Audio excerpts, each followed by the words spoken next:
पीला पंजा नजर आ रहा है क्योंकि ये अवैध रूप से यहाँ पर निर्माण की गई थी। लोग बता रहे हैं कि डीलरों ने उनको ये कहकर प्लॉट बेचा कि जमीन उनकी है, कोई दिक्कत नहीं होगी, लेकिन उनके साथ धोखा हुआ। सर जमीन तो हमने 6 लाख रुपए खरीदी थी और बनाने में लग गया पैसा। अच्छा 6 लाख रुपए की जमीन। जैसा कि अभी आपने देखा कि प्रॉपर्टी में अभी लोग रो रहे हैं और मकान टूट रहे हैं, ज़मीनें सील हो रही हैं। आगे आपको इन सब सारी चीज़ों की समस्याओं को फेस ना करना पड़े, इसके लिए वीएस एडवोकेट्स आपके लिए कुछ लाया है कि आप आगे कैसे अपना मकान, कैसे अपना भवन, कैसे अपनी ज़मीन बचा सकते हैं और जो आपकी मूल पूंजी है उसको कैसे सुरक्षित रख सकते हैं। दिए गए नियम की जानकारी आपको होनी चाहिए। सबसे पहला काम तो आपको ये करना है कि जो हमारी टीम है वीएस एडवोकेट्स की लीगल टीम, जो आपको प्रॉपर 24/7 एडवाइस देने के लिए रेडी है। अगर आप कभी भी गूगल पे जाएंगे और उसको सर्च करेंगे और दिए गए नंबर पे कांटेक्ट करेंगे तो आपको पूरा राइट वे में आपको गाइडेंस मिलेगा और आपको सही मार्गदर्शन मिलेगा। जैसा कि इसमें मैं बताना चाहता हूँ कि आप किसी भी प्रॉपर्टीज़ को अगर लेना चाहते हैं तो सबसे पहले हमारी लीगल टीम से या किसी से भी जो रेवेन्यू के मेरिट के अच्छे लॉयर्स हैं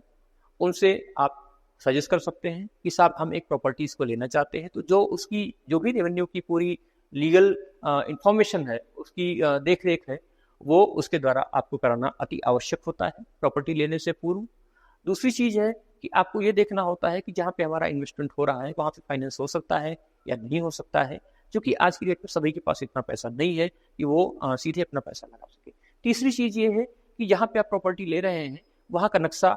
आपका अप्रूव्ड है या नहीं है, नक्शा पास हो सकता है या नहीं पास हो सकता है। इन बहुत सारे विषयों को आपको ध्यान रखना होता है। और एक और चीज़ से विशेष रूप से ध्यान रखनी होती है कि अगर सरकार की किसी भी तरीके की कोई ज़मीन हो, चाहे वो तालाब हो, चाहे वो ग्राम समाज हो, चाहे वो पट्टे की ज़मीन हो, चाहे वो किसी भी तरह की ज़मीन हो, उसको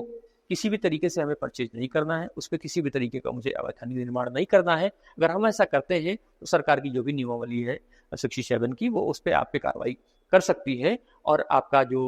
भवन या आपका निर्माण जो है वो जो है उससे प्रभावित हो सकता है, आपकी ज़मीन उससे प्रभावित हो सकती है। तो मेरा सिर्फ इतना आप लोगों को बताना है कि हम 50 लाख रुपए इन्वेस्ट करते हैं किसी एक प्रॉपर्टी को लेने के लिए, लेकिन लीगल टीम्स को या लीगल इन्फॉर्मेशन के लिए हम एक अच्छे जो काउंसिल्स को या कंपनी से एडवाइस के लिए जो एक ज़रूरी एक्सपेंसेस होते हैं, खर्च होते हैं, हम उनसे सहयोग नहीं लेते हैं और उसके क्रम में हमारा वो 85 लाख रुपए, करोड़ों रुपए हमारा डूब जाता है। तो मैं आप लोगों से निवेदन करना चाहता हूं कि हमारी जो भी हमारी लीगल टीम है उसको आप गूगल पे सर्च करें, दिए गए नंबरों पे कांटेक्ट करें और हमसे जो भी किसी भी तरह की आप मदद है आप ले सकते हैं। अगर आप कंपनी के रूप में हैं तो भी आप मदद ले सकते हैं, अगर आप जो है पब्लिक के पर्सन हैं तो भी मदद ले सकते हैं और अगर गवर्नमेंट से रिलेटेड आपको सलाह चाहिए उसमें भी आप मदद ले सकते हैं। बहुत बहुत धन्यवाद।